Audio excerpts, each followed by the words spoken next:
What's going on, y'all? It's your boy Kofi Kingston, aka 1/3 of the New Day. You're not gonna say it with me, sir? Yeah, come on, you better participate. Let's try it again. 1/3 of the New Day, and you are watching The Young and the Wrestlers. Ha ha ha ha ha.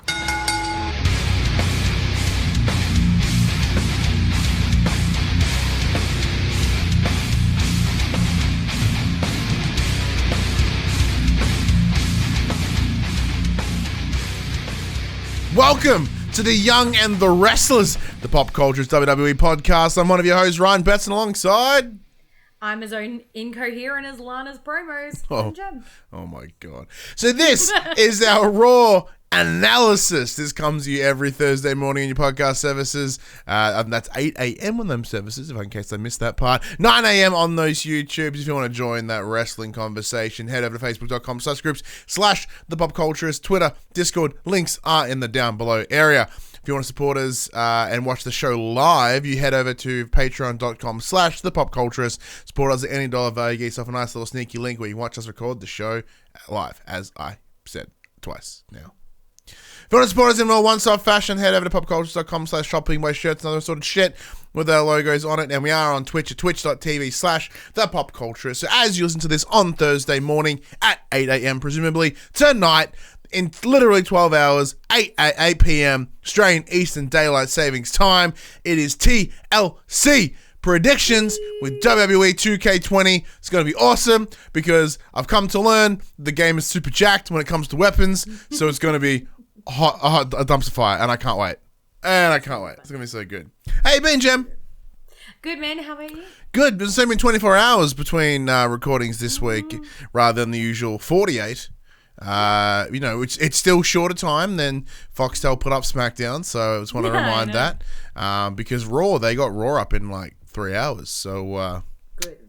Foxtel, you fucking suck. Just incredibly inconsistent. I had some random dude from SBS, like he was some verified Twitter dude in SBS, like get my back, like as in he got my back on Twitter. He's like, yeah, fuck Foxtel. I'm like, yeah, fuck Foxtel. I like this random guy. Yeah, I didn't know who he was. Yeah, he started swinging at him too. It was awesome. Thanks, supportive stranger. Yeah, thank you. You know, helping out the randoms. I like it. But anyway, it is time for our Raw analysis, a Raw in review, and a couple of things that happened this week. We do kick things off with probably the longest ongoing story in Raw currently, and that is the Bobby Lashley, Lana, and Rusev situation. So things have come to their presumably penultimate moment here with the signing of the divorce papers. So fuckface Jerry the King Lawler was in the ring, standing against near a table where Lana entered, Rusev entered to sign said papers. Now, let's break our own kayfabe for a second and discuss things behind the curtain. Someone needs to script Lana. That woman cannot. She cannot. Because I know since Paul Heyman stepped in as, helped as sort of creative director or whatever his role is, there was this sort of push to, remove some of the scripting where possible. And we see a perfect example of unscripted promo later in the show. But, she is just not good. Like, she's done good stuff in the past, but right now is not good. Yeah, no, it's absolutely ridiculously belligerent and incoherent.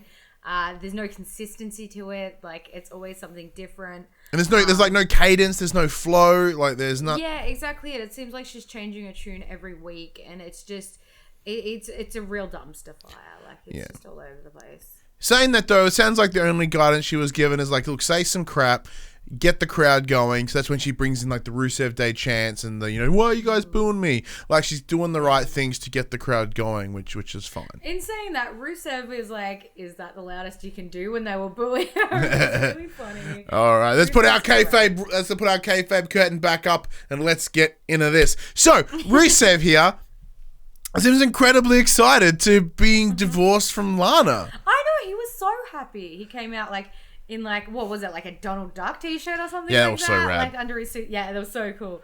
But he was just like, you know, flat out just telling her to shut up and like talking about how much trouble she is and yeah, just really getting the crowd into hating her. It was phenomenal. It seems like he's really just sort of washed his hands of this. So what's fascinating, especially when we go back to the start of this story, with the idea, you know, where we're looking at Rusev in the ring being sad and sorry for himself and being like, what the hell, Lana, what? Like, it's this whole transition. Like, I thought it would come to a point where he would kind of be, you know, groveling for most of it. But no, he's come out the other side actually better. He's like, you know what, no, I don't need this. This is bullcrap. What are you doing? Like, yeah, exactly it.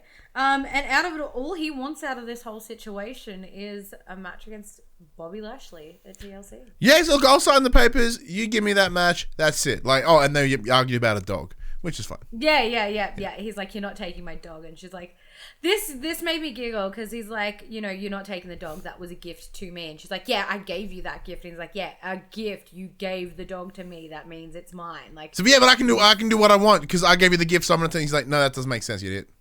That's not how it works, Thomas. But yeah, no, that was a bit of fun. Oh, sorry, we should mention, just to add more pain to Lana's inability to promo here, was this concept of, I need one more thing on before I sign this. Oh, is it sex? I bet it's sex. Because, you know, all you ever wanted was sex. What are you doing right now? I'm about to go have sex with Bobby Lashley. Like, yeah, exactly. This just shows, all this is showing is this incredibly manipulative, like, as they call it, a monster of a person. Like, this is just horrible. Like, her arguments as I've discussed them before on the show many, many times, her arguments of why she's doing this and blah, blah, blah, are so broken and inconsistent.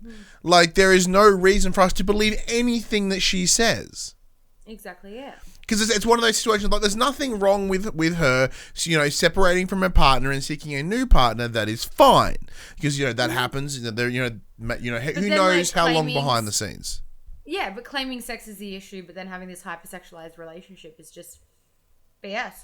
It is, yeah. Like, it can't be like, I was oversexed, whatever. And it's like, well, then what are you doing? Like, granted, she can do whatever she wants. Nothing wrong with being, you know, super sexual if you want to. I don't give a fuck. Do what you want. But, like, it's just, as you're trying to present a valid argument here, the hypocrisy in what you're saying and what you're doing is actually belittling your point. Yeah. So whenever she does come out and tries to make a valid argument, it's instantly shut down. And then on top of that, adding the idea of like, all he wanted to do was have a baby with me. It's like, what's wrong with that? You're married. Like, that's fine. And it's like, yeah, but you wanted to do it in a tank. Yeah, like, but her modeling career and her body and, you know. Because, you know, it's all about Rusev, apparently. Model body. Yeah. It's all about Rusev, apparently, where almost none of this has been about Rusev. Period. Yeah, but what about the dog? I'm keeping the dog. But it's just that once again that hypocrisy, and she's like, it's always about you, Rusev. I'm like, literally everything about this is focusing on her. It's Bobby and Rusev, her. Like, all the attention is drawn towards her. I can't fucking stand it. I hate it. Yeah, I'm so glad it is coming to an end. It makes me want to go back to Rumble this year and watch Becky kick her asshole like right up that ramp. And that's because, you know, when Becky boots her, you know, she takes a gnarly bump at some point and then pre-show. And then Becky kicks the shit out of her and then goes into the Rumble match. Like, I want to go back and watch that again. No, it was Nia Jax that beat the shit out of her. Oh, I'll take that. Nia Jax, I don't give a shit. I think. Whoever kicked her ass. like, she can't compete. What about me? That's right. I'm getting my memories all mixed up there. But yeah, I'll go watch that again. The one time that I'll like Nia Jax is when she beats up Lana in, you know, posthumously. She's not dead. What am I doing? But yeah, of course, Bobby Lashley comes out, it's like, yeah, and they eventually fight, and then someone goes through a table, so it's like, okay, automatically it's tables match. Oh, yeah, Rusev puts Bobby through a table, which was great. That was good to see, especially because, like, at that point, Rusev was having his ass handed to him. Yeah. No, it was good. I'm excited. Later on, it is confirmed that they will be in a tables match. Yes, which is it. It's that standard WWE stuff. You go through a table, tables match. You know. Yeah, exactly. Fun fact: so on WWE backstage this week, CM Punk made some booking around this. He's like, look, although it's not been stipulated as it stands right now, it's just a match. He's like, why don't, I don't know, the loser has to take home Lana. Done. Because you know how we discuss like what's the advantage of winning here? You're not going to win a woman. That's gross. But I guess this is still kind of gross, but more funny because if Bobby loses, he's kind of gets what he wants anyway. So if anything, it's within Bobby's interest to throw the match. In saying that, like later in the show, there is a little segment. It's called like the Monday After or something like that with Montez Ford and Angelo Dawkins. Yeah, and the entire time they talk, like they're basically like letting us know the matches that are going to be going on at TLC, and they're like both of them at some point throughout the speech about like the tables match and something like that. When it comes to discussing Lana, they're like, "Yo, Bobby, from one brother to another, run." Yeah, it's like so many jokes I could make here, but run. Yeah, exactly it. That's exactly what they said. I can make so many jokes about this, but just run. Very much so. So good. So that's the thing, right? So it looks as if the Lana portion of this relationship has come to a close, which is cool because we were like, what initially this is the fascinating thing for us, and I guess hypocrisy in our eyes as well, because when we started this storyline, like this is soap opera shit. This is what we wanted. I was excited, and now it's just turned to shit. But it is interesting how, I guess a month later, we were like, what the hell is all of this? Mm-hmm. Could have been executed a lot better. Yeah, I think it's the execution, because the storyline is, top notch soap opera shit. And I was like, I was semi engrossed, and Bobby Lashley seemed like he was having fun. But it's, it just didn't come through as it could have, which is a bummer. Yeah. Real bummer. Yeah. So once again, so if we have this match at TLC, what's it gonna come to? What's the point? Yeah. Honestly, at this point, I don't care. Yeah, I like it. So in that case, we'll do our predictions as we go, because they are some of the matches have already been sort of set up here, and we'll touch on the SmackDown ones at the end. Where do you see the win coming here? I see the win going to Rusev. Yeah, Rusev's totally going over. And then I see a storyline coming where Lana grovels to have him back.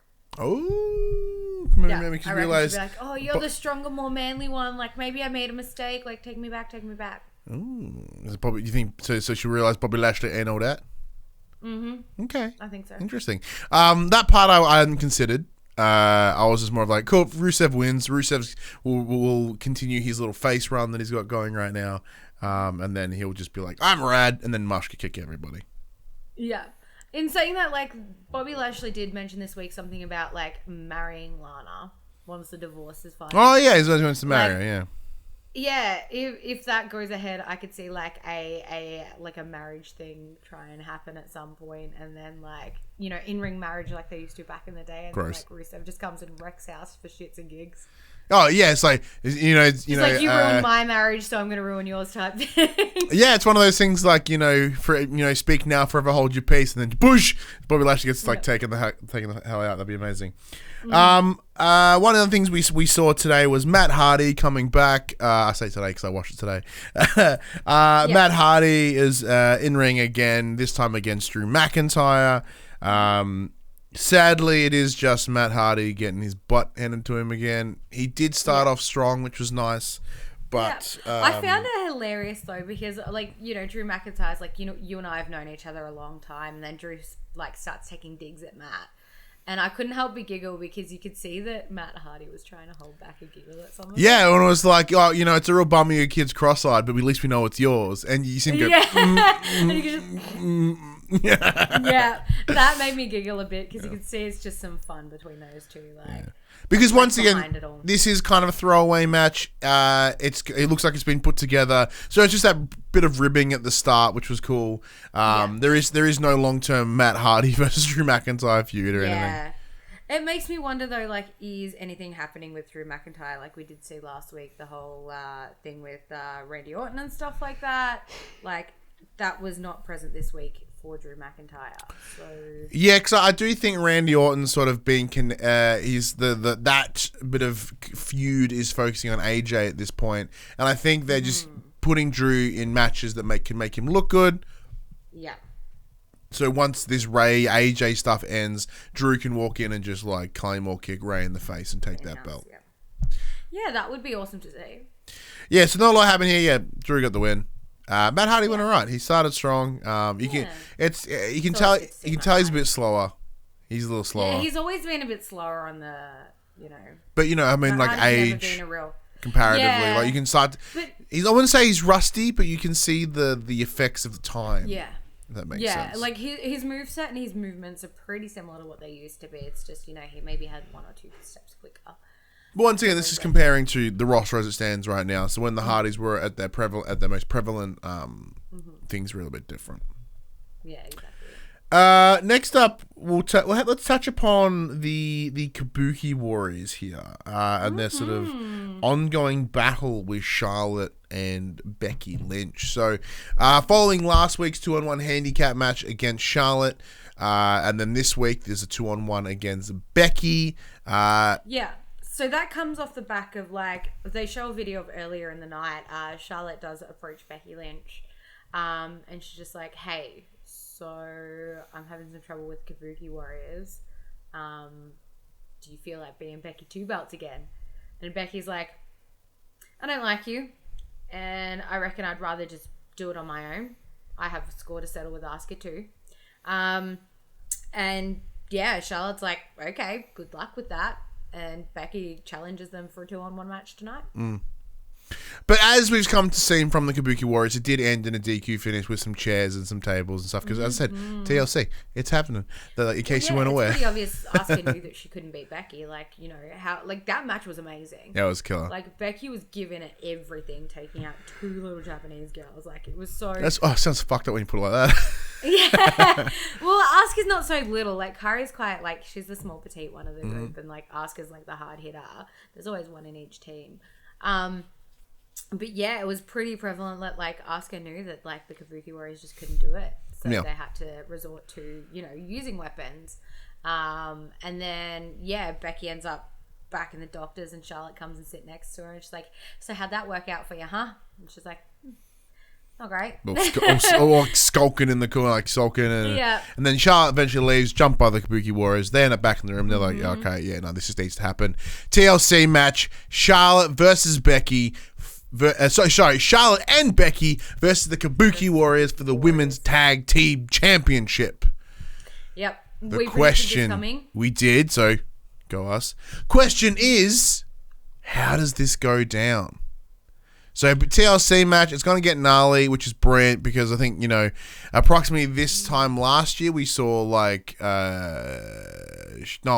was on a concussion at this point. But there was Becky and Charlotte had the first ever women's TLC match, which was rad. So there's a lot of cool stuff here that I'd like to see. And I think Asuka and Kairi can go hard.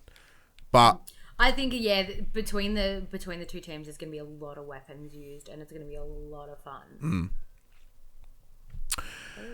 It's just cool because there has been this cool sort of setup coming into this match. So the Kabuki Warriors have literally been prodding over here and then prodding over here, and they're doing just boop, boop. They're poking 2 different bears at once to see what happens. Yeah. I thought it was just poking whoever's nearby, but it looks as if there's been a bit more of a plan here, and which I love. So you can see from Asuka and Kairi, they're giggling this whole time, they know what they're doing. Yeah, they're laughing at us, exactly. And when they do their promos, they're speaking in Japanese, and you can tell they're saying things that they're not putting out in English. Charlie even says to him, she's like, it's clear that I need to learn some more languages around here, but could you please explain this in English? And basically they just go, we challenge you at TLC. Yeah. Well, because this is the thing. I have a feeling that Asuka and Kairi are aware that there isn't really a strong women's tag team, especially on Raw. There's almost no women's tag teams on Raw that I can think of top of my head. So it's a situation of almost their hand being forced to do so. In saying that, though, there was a little bit of a promo video from Liv Morgan saying that she's getting a makeover. So that is true. Maybe Liv Morgan's coming back, and maybe there is a tag team that's going to build from there somewhere. Well, the best options we have, so Ruby Riott is currently unsigned to a particular brand. Sarah Logan is over on SmackDown, so there is no chance. Oh no, she's not. She was on Raw. Ooh, but isn't Liv Morgan on SmackDown though? No, they did. No, they got separated. I know they got separated. So Yeah, one's I on thought one's so on one too, and but one's on the other. then- They are separated. Yeah, but why are they putting Liv's promos on Raw? I think they're just putting them everywhere because there's a bit of hype on socials about Liv in general. Because there wasn't. Because there's a lot of because I was gonna say speculation there that she'll be Sister Abigail in the Funhouse. Well, yeah, because. Oh, interesting. Because I noticed, like, obviously there wasn't the promo video for Sheamus on Raw. Because Sheamus is SmackDown. Yeah, but then why would they be promoting Liv Morgan on Raw if she's going to be on SmackDown? I'm gonna have to have a You know look. what I mean? Yep. So, Speculate for a who second knows? while I have a look. Who knows? I asked you to speculate for a second. Oh, speculate for a second. Sorry. Yeah, I thought you said spectate. No, I'm kidding. No, it's tricky. Like I said, like, you know, going back to that, like there wasn't that promo with Sheamus and stuff like that. So it's really, I don't know. Interesting though. That's just Abigail. Okay, so as it stands right now, Ruby Riott is noted as a Monday Night Raw superstar, as is Liv Morgan, as is Sarah Logan. Okay. There you go. How old's this list? SmackDown, Mandy Rose. Okay, no, this seems pretty up to date. Okay, yeah, no, I yeah, have yeah, theories. that's pretty. I look into things. Yeah, no, that seems pretty up to date. All right, cool. Because I was positive they were separated. Because I remember that being a thing. I remember there being like, because when that happened at the draft earlier in the year, I was like, well, that's weird. They've separated the Riot Squad, but Yeah, okay. and I remember them doing that too. I guess maybe Could that lead into, like, say maybe the Riot Squad reforming, but being some sort of weird, I don't know. I would like to see the Riot Squad come back. I thought they were fun. Great. Side note, well, let's transition into that Liv makeover idea. I do certainly appreciate this because as Liv Morgan was selling herself as the juvenile delinquent, she's nearly 30. There's nothing juvenile about her in terms of age. So it's a good decision there on her part. I do hope that the speculation of her being Sister Abigail, which kind of doesn't work now if she's on Raw. But yeah, it should be interesting. What do you hope to see from her? Anything, honestly. I feel like they really dropped the ball with Liv Morgan and the Riot Squad. So I think, Ruby like, is off injured. That's the big push here. Yeah. It's hard to have the Riot Squad without Ruby Riott. Yeah, exactly it. I think even on her own, like as a solo competitor, just like, you know, we've seen bits of Sarah Logan, what we see, we love. Like I just really love to see like Liv Morgan back in the ring, like performing again. Yeah, as we mentioned, like there is a distinct lack of female tag teams in Raw, so it would be cool to have at least another stable. The difficulty is if the titles do change hands, which I kind of think they will, because the TLC match no DQ. So I doubt, like I doubt Becky or Charlotte's gonna take a pin here. Yeah, I don't. I don't see it happening. It'd be cool because that would put Becky and Charlotte as Grand Slam. So I think I think that might be part of it. Kind of has to happen. Kind of has to happen. But yeah, and then it's a situation that they get to travel across shows, which is cool. What? There it is. What? We've speculated for the longest time of how we are going to get the 4 Horsewomen come Mania, and this is how you do it.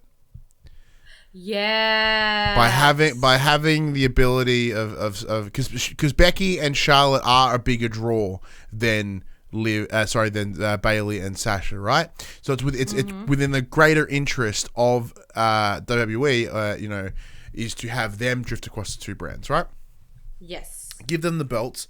They'll hold them until Mania, and that's how you get Horsewoman. That's where you get Becky and Sasha. Sasha and Bayley trying to take the titles from. That's how you get it. Because they lost it that 1 year ago at Mania, and then now they're back here again. Although originally, the idea of 4 horsemen on 4 horsemen, so wrestling 4 horsemen of WWE versus 4 horsemen of MMA, that would be a cool setup too. But I think Duke and Shafir aren't quite there.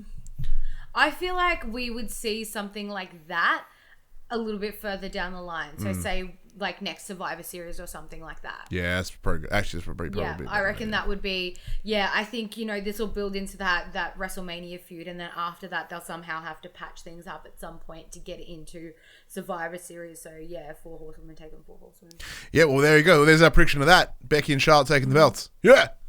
Love it. Speaking of tag team belts, though, and there's seemingly not enough tag teams on Raw, Viking Raiders. So they've come out here and after they have a discussion about that. Look, we've just fought anyone because we're looking for the strongest competitors, and it's as if we're not finding them. We just can't find them. Apparently punching randos was not a smart move. Who would have thought, Jem? Who would have thought?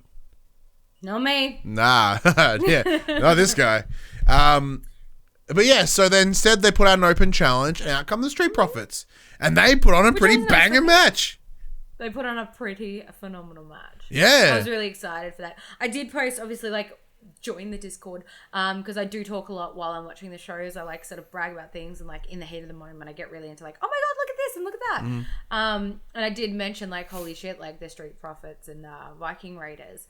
Because this, on top of this, although they didn't touch upon it, is an NXT match right now. So when the Viking Raiders did come up, sorry to interrupt then. Yes, when they came up, they did lose the belts to the Street Profits. So there's a little bit of history here. A hell of a match. And I wish they touched upon it, but they didn't.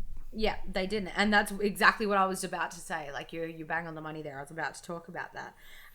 So yeah, it was super friggin' awesome. There was amazing sportsmanship. At the end of the match, they did like the Viking Raiders like high five, little like 4-on-5 thing. That was super cool. There was just some beautiful stuff there.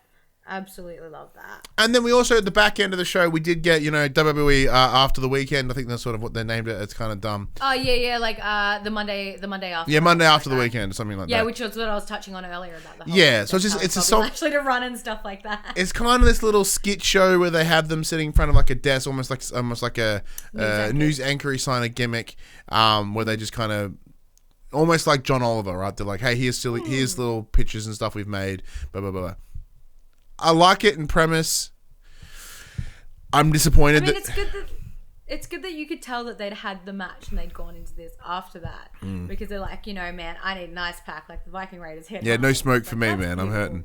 Yeah, exactly. Yeah, that was super cool. The issue that I have with it is, but it's this weird line. Like, I can't even say, like, it's jokey, man. Like, Street Profits lose their off.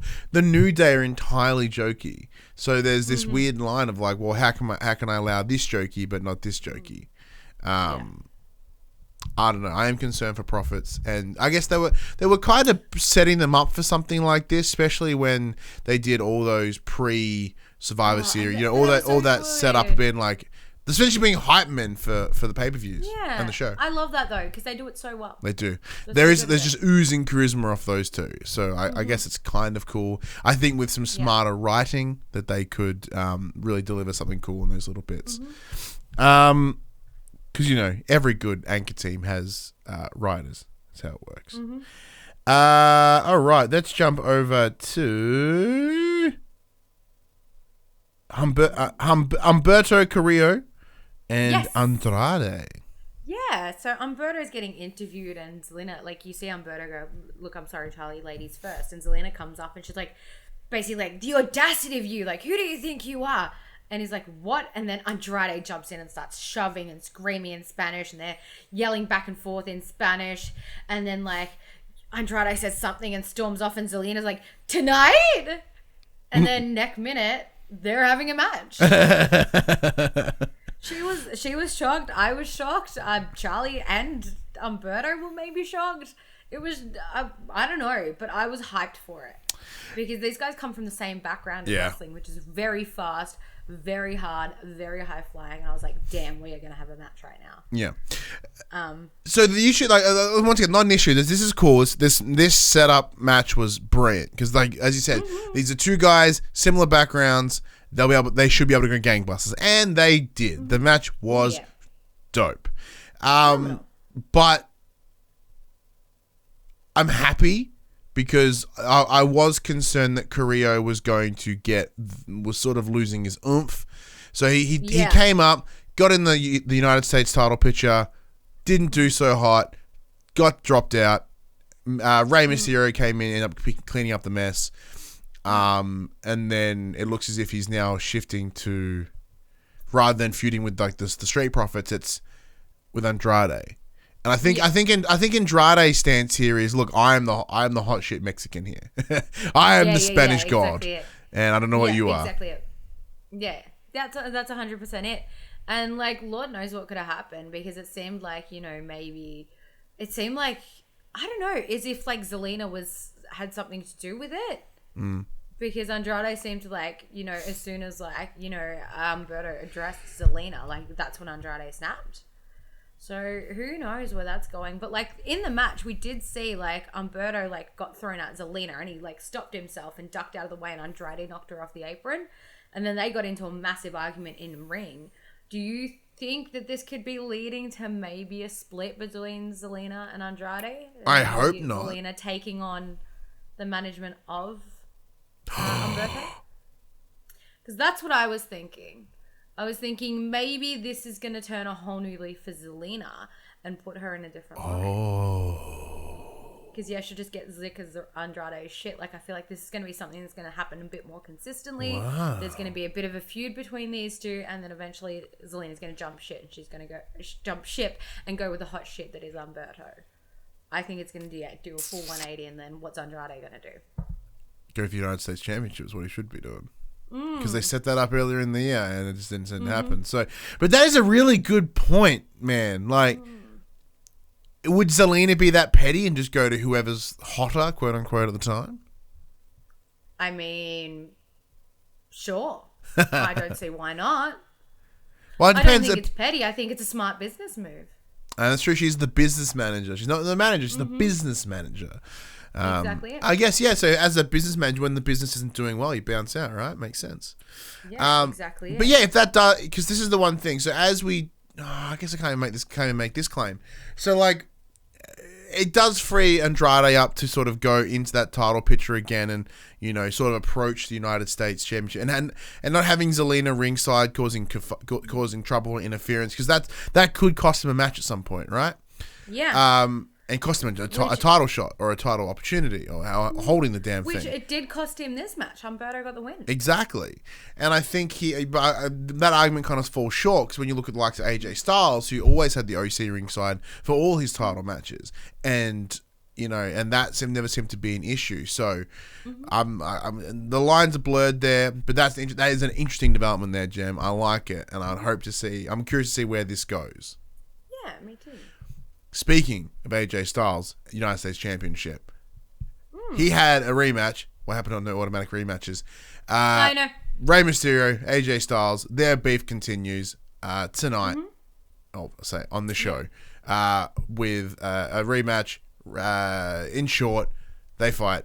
OC come down, get involved as they do. Randy Orton comes in, gets involved as he does. Doesn't really get involved though. He's just sort of jumps in the ring, he winks at AJ, slides back out, and then Ray uses that opportunity to get a quick roll up and get to retain his title. The difficulty here is they just cut the episode well short, so you had to actually go to your Twitter and see the last part of the show.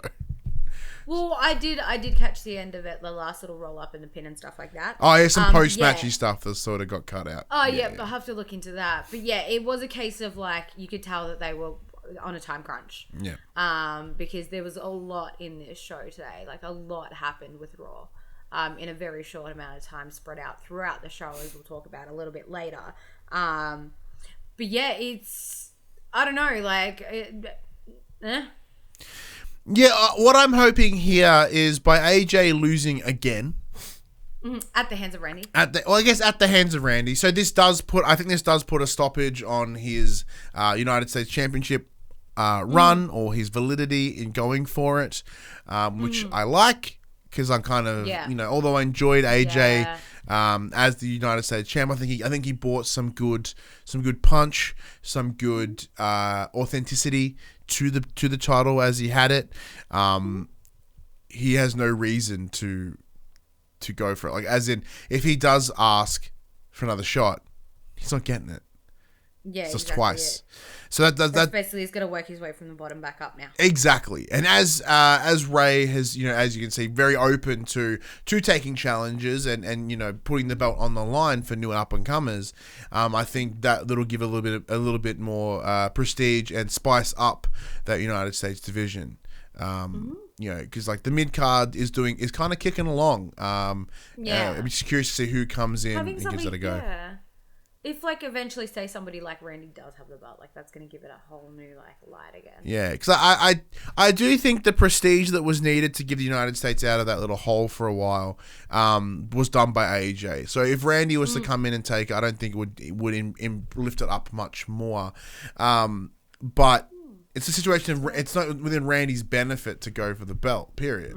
So he just kind of does what he wants when he wants. And like, granted, if he wants to go for the belt, he totally can. But right now, I think he's enjoying just dicking with people. So I do think he and AJ will continue. I'm looking forward to it, to be honest. I think it'll be really good to sort of get AJ's focus on somebody that's not Rey Mysterio or, Ricochet. Because that's all he's had for the last couple of months. Yeah, very much so. But talking about, there was a lot of references to champion and champion behavior about a particular pair of people. It's about Aleister Black and Buddy Murphy. So both of them had matches here as preparation for their match at TLC. We had Buddy Murphy take on Zack Ryder, and we had Aleister Black take on Akira Tozawa. Adding to what we saw last week was the idea of them just showing up each other, being like, "I'm gonna kick your look at you think I'm gonna kick your face hard? I'm gonna kick this guy's face hard just to prove that I can kick your face hard," which is very very cool. I did like that because you can tell. You assume that they're watching each other. It was very cool. Yeah, and there were little promo videos thrown in, but there wasn't any face to face this week, which it keeps the mystique and the mystery behind the match, which was really nice. So there was like a little video earlier in the night of Buddy Murphy's like, I'm better than Aleister Black and I'll prove it at TLC. And then after his match, Aleister Black's like, I hope to God you're aware that those are fighting words because, you knocked on my door and you picked a fight with me. The thing I don't understand about Aleister Black, right? He's sitting in his little room. He's like, someone pick a fight with me. And someone did. And he's like, how dare you pick a fight with me? Yeah. I don't think it's so much how dare. I think it's like, wrong choice, buddy. Like, why'd you do that? Which makes no sense. He asked for it, man. He asked for the fight. The fight come. And he's like, why did it fight? Yeah. Which is interesting. But yeah, so one thing the commentary team did make, including Samoa Joe, who was on fire tonight, by the way. Oh, absolute fire every week. Man, Samoa Joe is so damn good. I love him in the ring, and I absolutely love him on commentary, and I'm going to be shattered when he goes back to the ring, but excited at the same time. Like that big window of time where Lawler was off being stupid elsewhere was the best. Because that's the thing, like, the discussions. Joe can lead. He is such a good leader. Yeah, and the way that the two were chatting. So Vic kept lining up questions to Joe about like, and it was great because Joe is still an active competitor. So he's asking this question about what would you do in the ring? How would you handle this? And Joe coming back with killer, right? Because the same thing we used last week as an example. Like there's a situation where Vic turns to King and be like, "Oh, hey man, so how would you handle the situation?" He's like, "I don't know." He literally said, "I don't know." Yeah. Or because the thing, he is so detached from being in ring. He's 107, and because this thing, he hasn't competed in forever. Like I think potentially, I don't think he competed after his time on commentary with JR. Did he? Not that I'm aware of. So there's a long ass time that he has not been in the ring. So even his approach to how he would handle a situation is outdated. Where Joe delivers this incredible insight. I've been like, this is how I would do this because I've been there. I'm still in there. If I wasn't injured, I'd be in there right now. And that's I think we talked about this last week, the day where he goes, "Oh, my injury's not injured anymore." Just puts his headset down at the table, walks up and decks a dude. And like that's what I want to see, and I cannot wait. As much as I want him to be on commentary forever, the day he calmly puts that down and then just like chokes out a guy, I'm so ready. So good. But yeah, so they do make a lot of mention around Aleister Black referencing to be, a lot of champion behavior. So although we do have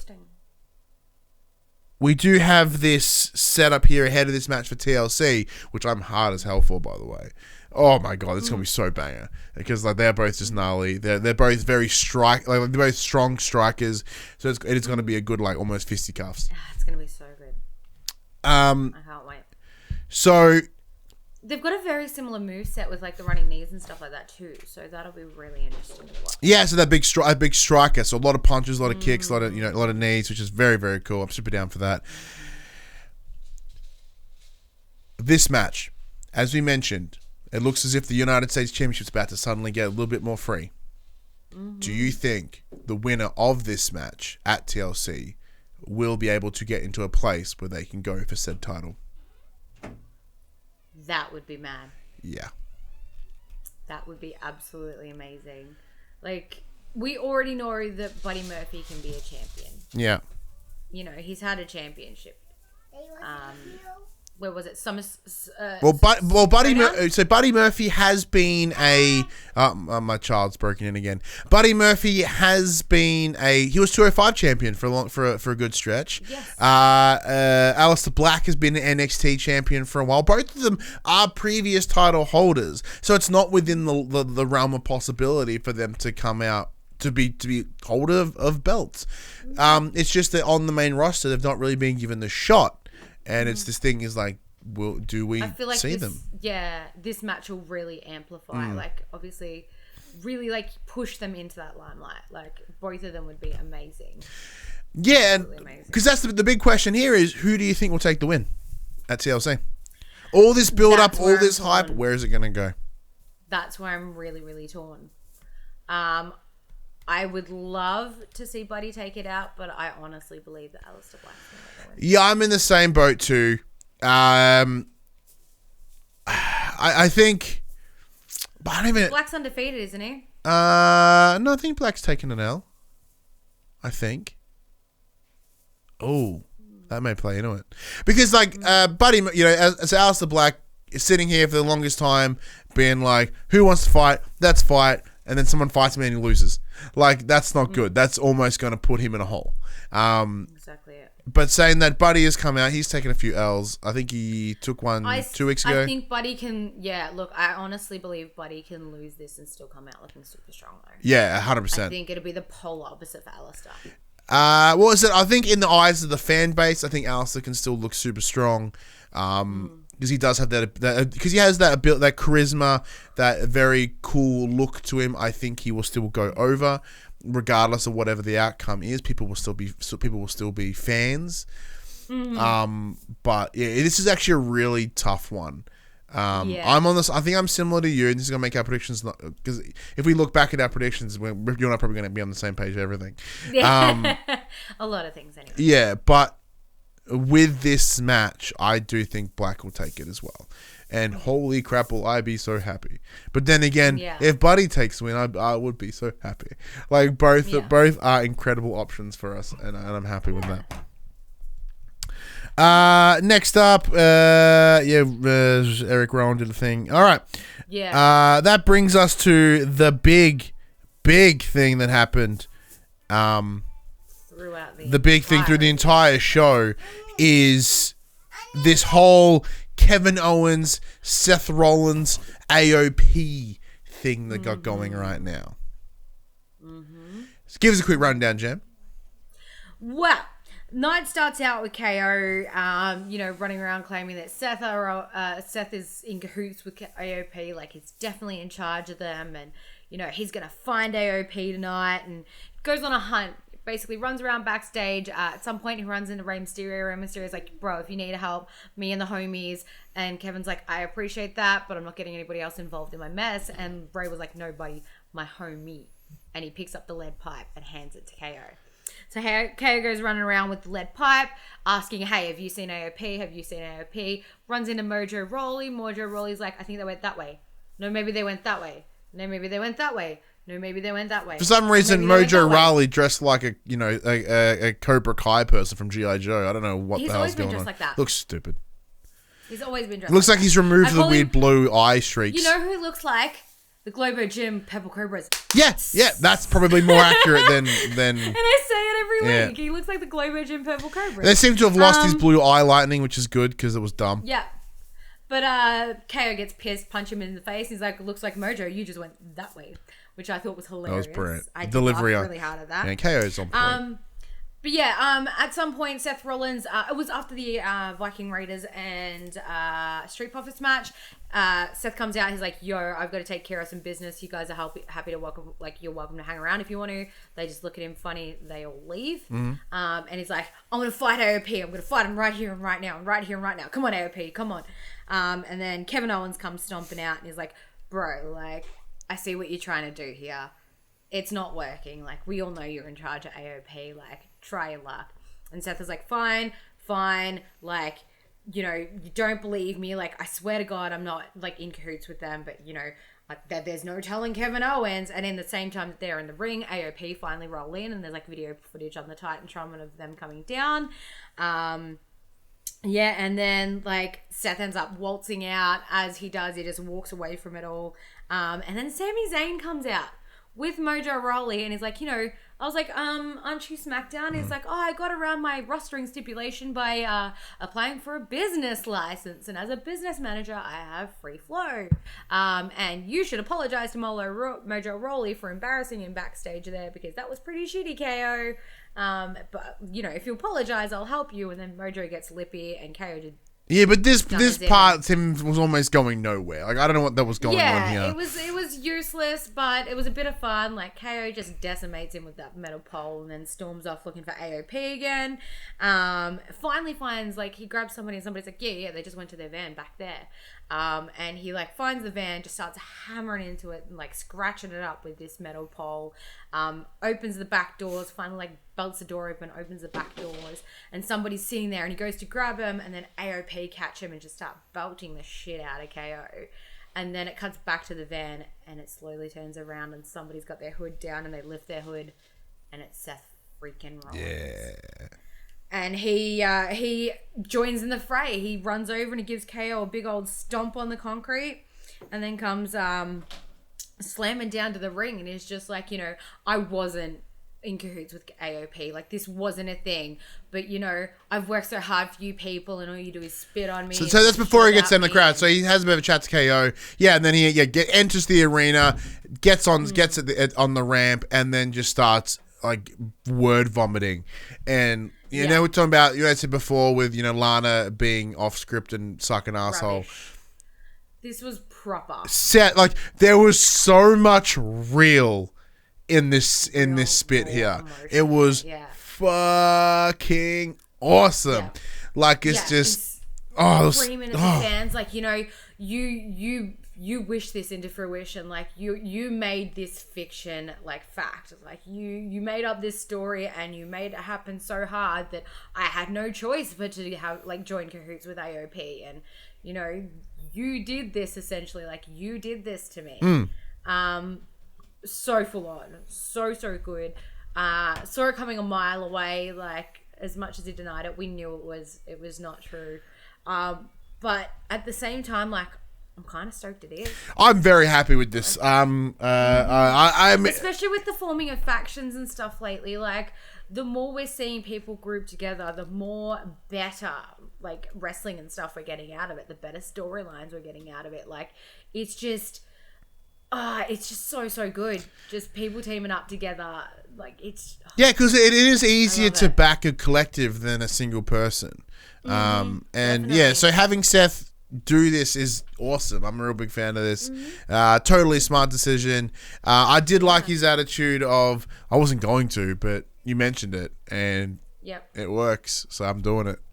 Yeah, it made sense, so why not? Definitely work it. I feel, at the same time, I feel like it could backfire on Seth completely, and then Seth will go crawling to KO for help. That is a concern here, because especially if what Seth has said is true, and he's only now talking to AOP, why did AOP jack Kevin Owens the other week? Exactly. You know what I mean? And I have a feeling that won't get answered. Yeah, no, 100% not.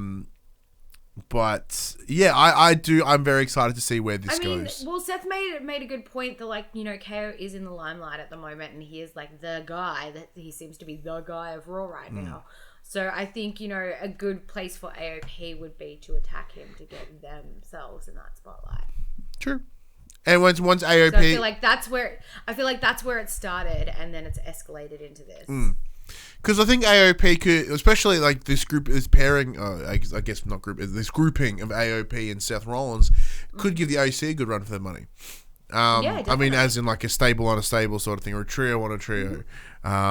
Or at least taking on Viking Raiders, getting those belts, and then approaching, you know, assorted other trios. I just punched the microphone. That part has me interested to see where it goes. But I think this is where we're going to see a lot of strengths here with Seth.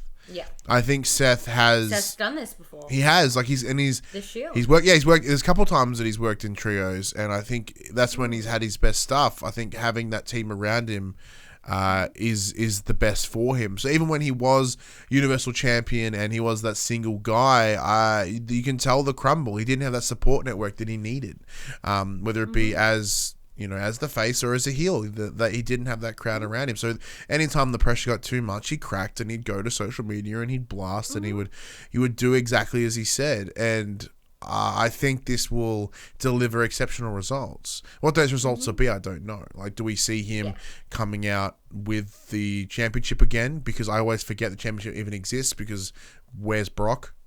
Not anytime soon. Yeah. This is the one advantage of Brock being away, is it makes the US Championship look so good. But yeah, like, will this end with Seth going for the belt again? Will this end get to a point of KO going for the heavyweight championship?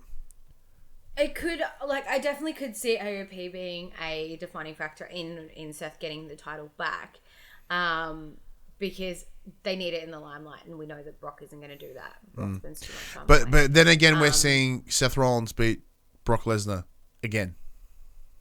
Yeah.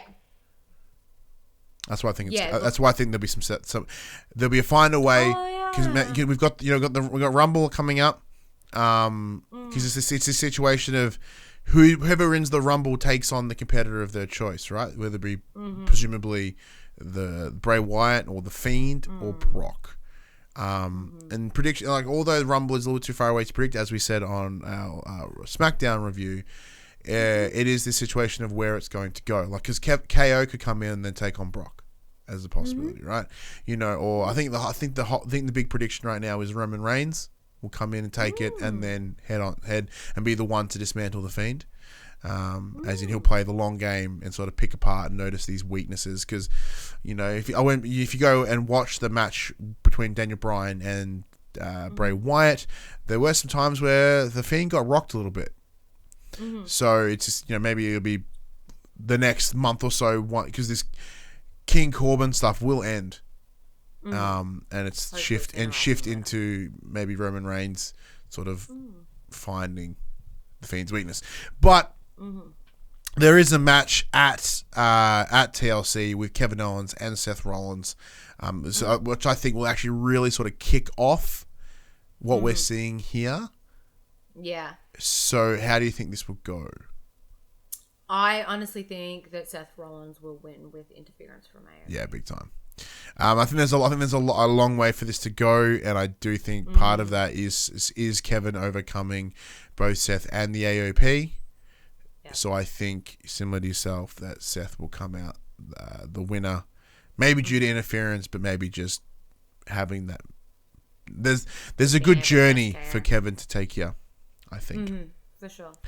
But yeah, that does bring us. That's the end of our Raw analysis. Let's have a quick look at some of the other matches, because there was a lot more confirmed for TLC. So let's jump in there and we'll have a quick squiz.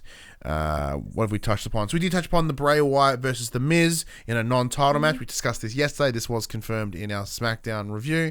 Now, as I said yesterday, I don't think this match will happen. As the title suggests, it won't happen. But I think there'll be something to cost said match. Maybe Daniel Bryan comes in, starts to kick. Yeah. So I think, you know, but that's presuming. Yeah, I feel like as much as like they have their differences, I really think that Daniel Bryan is coming back to be the savior. and he will. So But I also don't think we'll see Bray Wyatt outside of the Funhouse, and that's the thing I'm curious about here. You know, but we did, like, we saw him yesterday. Did we though? He No one else. Yeah, no one else did. The Miz. No one else saw it. Only Miz saw it. We saw it. Oh, yeah. We just saw the psyche of the Miz. Maybe, but I definitely I think we'd obviously see the Fiend. I don't think we'll see Bray Wyatt. Yeah, but I think we'll see the Fiend, and then Daniel Bryan will show up, like I said, and save us. Yeah, I'm not. Yeah, I'm very curious. Because we still haven't heard from Daniel Bryan.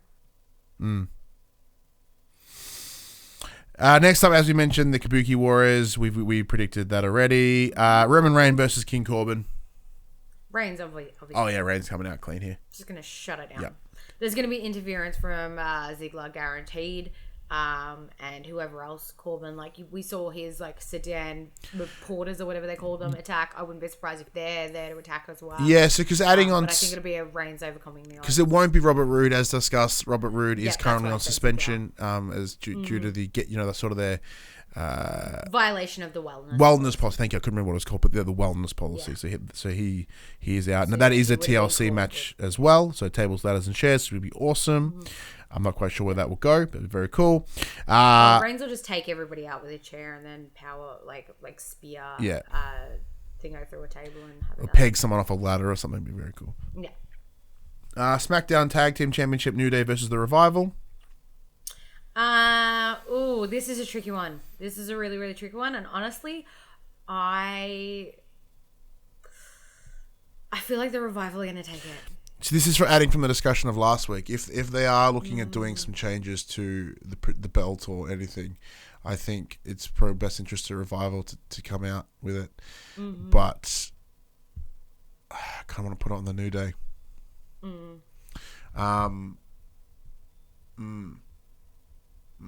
Because this is this is where we have to. This is where we have to think. It's tricky because I could see the New Day keeping them until Xavier's return too. Xavier's out for 9 months. he's not coming back anytime soon. At minimum 9 months. Let's have a look at some of the other teams here, right? That are currently up and about on SmackDown that could have a shot. So Heavy Mech, Lucha House Party. Heavy Mech. Well, yeah, it's one of those situations, like I said, with my prediction of the Revival taking it. Like, it's more logical for the Revival to take on Heavy Machinery than it is the New Day to take on. Yeah, because that's what I was getting at. Like the face versus face matches aren't quite as cool. New Day aren't changing anytime soon. They are certainly not turning. And I could definitely see Heavy Machinery in the title picture sooner rather than later. So I really think it'd be nice to see the Revival take it, the New Day take a step back, and like say Heavy Machinery step up or something like that. Yeah, like that's kind of it all comes down to where this is going to go. Like, because it could be a big upset, and New Day could still hold it, and then who knows what can happen from there. But exactly. There's a lot of things up in the air on that one. But anyway, the real predictor of that match will be at our TLC pay-per-view prediction on WWE 2K20, because who fucking knows what's going to happen, and it's going to be exciting. But anyways. That was our SmackDown analysis that comes at you.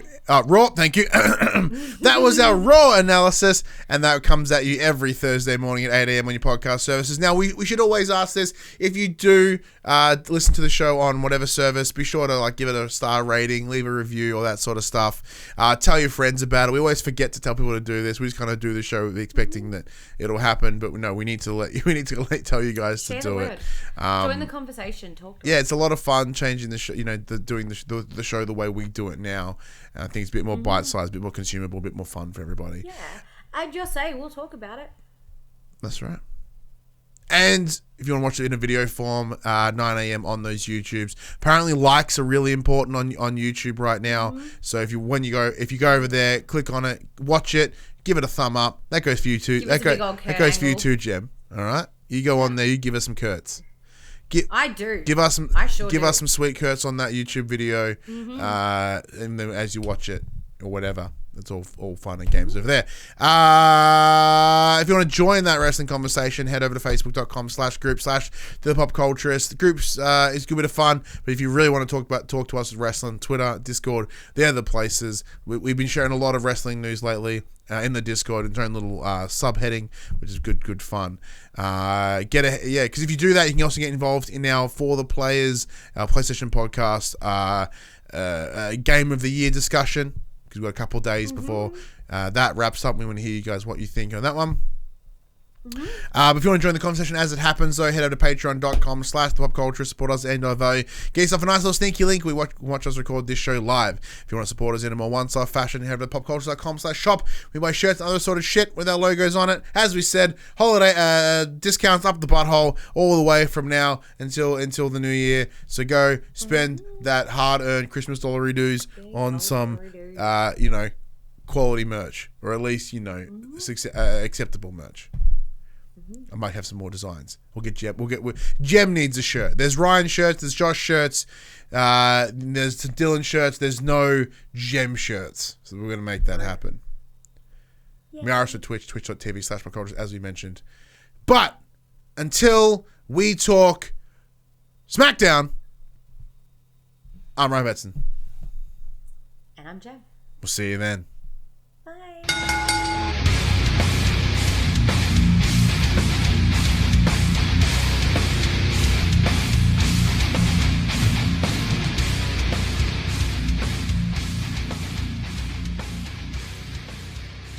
The Young and the Restless, the Pop Culturist WWE podcast, is fan support over at Patreon at patreon.com/thepopculturist. And we'd like to thank our Patreon producers and our Patreon founders for their kindness, their support, and their generosity. Our Patreon founders: Alpha Ferret, Craig O'Flaherty, David Chataway, Jesse Stevenson, and Jacob Garner. And our Patreon producers: AJ Abatomi, Damian Holdies, Kyle Dunn, Lee Wintershoven, Nathan Massetti, Paul James, Pure Mongrel, and Sean Levitt.